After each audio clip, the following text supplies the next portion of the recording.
সুপ্রিয় দর্শক, আসসালামু আলাইকুম। বরাবর মতো এবার অবস্থা হয়েছি আমি নির্বাচন শুনলাম আপনাদের সাথে। ঢাকা 15 আসনের অভিভাবক, আগামী দিনের ধানের কান্ডারি জনাব মামুন হাসান হিন্দু ধর্মাবলম্বীদের 13 নম্বর পূজা মণ্ডপে উপস্থিত হয়ে পূজা মণ্ডপে উৎসাহ ভরে দেন এবং পূজা কমিটির ভালোবাসা শিখত মামুন হাসান এবং মামুন হাসানের ভালোবাসা শিখত পূজা কমিটি। সম্মানিত সুধী,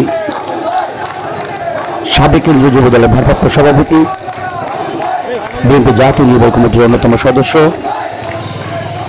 2018 সালে ঢাকা 15 আসনে বিএনপির মনোনীত প্রার্থী, আগামী নির্বাচনে ঢাকা 15 আসনে ধানের শীষের কান্ডারি, ঢাকা 15 আসন থেকে মনোনয়ন প্রত্যাশী জনাব মামুন হাসান এলাকায় ধানের শীষের প্রতীকের প্রচার প্রসারণা চালিয়ে যাচ্ছেন এবং বিএনপির ভারপ্রাপ্ত চেয়ারম্যান জনাব তারেক রহমানের সালাম সকলের কাছে পৌঁছে দিচ্ছেন এবং সকলকে ধানের শীষের পক্ষে থাকার জন্য আহ্বান করছেন।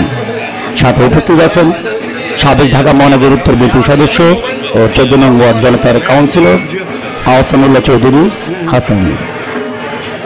সম্মানিত সুধী, আগামী দিনে ধানের শীষের প্রত্যাশী জনাব মামুন হাসান ঢাকার 15 কৃতি সন্তান, যিনি বিগত ফ্যাসিস্ট হাসিনার সরকারের আমলে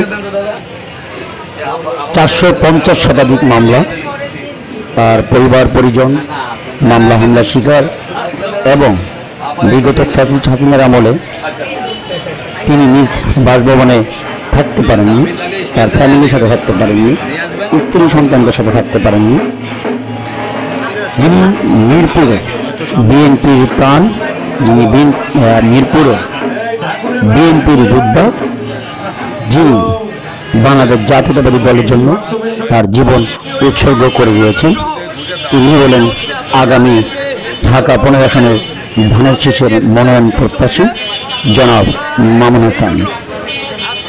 তিনি তৃণমূল থেকে উঠে আসা একজন নেতা, যিনি রাজনীতি শুরু হয় 13 নং ওয়ার্ড ছাত্র দলের যুগ্ম সাধারণ সম্পাদক পদ দিয়ে।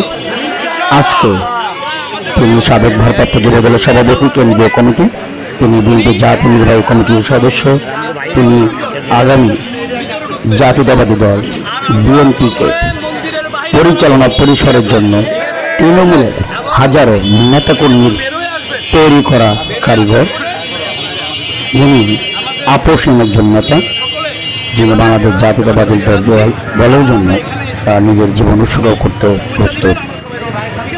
সম্মানিত সুধী, আপনাদের সাথে উপস্থিত ছিলাম আমি মেহেদী হাসান সুজয়। আসসালামু আলাইকুম।